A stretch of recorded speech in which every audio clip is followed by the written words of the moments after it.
இனிய திருமண வைபவங்களுக்கு உதயம் கல்யாணம் வெட்டிங் கலெக்ஷன். 64 ஆண்டு கால பொதுத்துறை நிறுவனம் மட்டுமல்ல, மக்களின் நம்பிக்கையை பெற்றுள்ள LIC நிறுவன பங்குகளை தனியாருக்கு விற்பனை செய்து வருவாய் பற்றாக்குறையை சமாளிக்க மத்திய அரசு முடிவு செய்துள்ளது. இதற்கு கடும் எதிர்ப்பு எழுந்துள்ள நிலையில் LIC நிறுவனத்தை பற்றிய சில தகவல்களை தற்போது பார்க்கலாம். கடந்த 1956ஆம் ஆண்டு செப்டம்பர் 1ஆம் தேதி LIC நிறுவனம் அரசுடைமையாக்கப்பட்டது. 2019ஆம் ஆண்டு வரை ஆயுள் காப்பீட்டு நிதியில் சேர்ந்துள்ள தொகை 28.3 லட்சம் கோடியாக உள்ளது.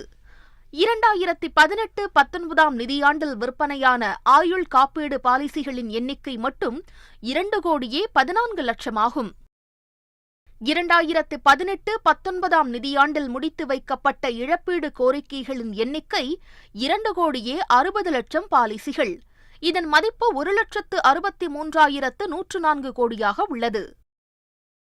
LIC மொத்த பாலிசிதாரர்களின் எண்ணிக்கை 29 கோடியாகவும் அந்த நிறுவனத்தின் சொத்து மதிப்பு 31,11,847 கோடியாக உள்ளது. கடந்த ஆண்டு மார்ச் நிலவரப்படி ஊழியர்களின் எண்ணிக்கை 1,11,979 உள்ள நிலையில் ஆண்டுக்கு கணிசமான தொகையை LIC நிறுவனம் அரசுக்கு வழங்கி வருகிறது. இந்நிலையில் முழுக்க அரசு நிறுவனமாக உள்ள LICயில் உள்ள பங்குகளை விலக்குவதன் மூலம் மத்திய பாஜக அரசு வருவாய் பற்றாக்குறையை எதிர்கொள்ள முடிவு செய்துள்ளது. இது தொடர்பாக பட்ஜெட்டிலும் அறிவிக்கப்பட்டுள்ளது. 90,000 முதல் 1,00,000 கோடி ரூபாய் பங்கு விலக்கல் மூலம் ஈட்ட முடிவு செய்யப்பட்டுள்ளது.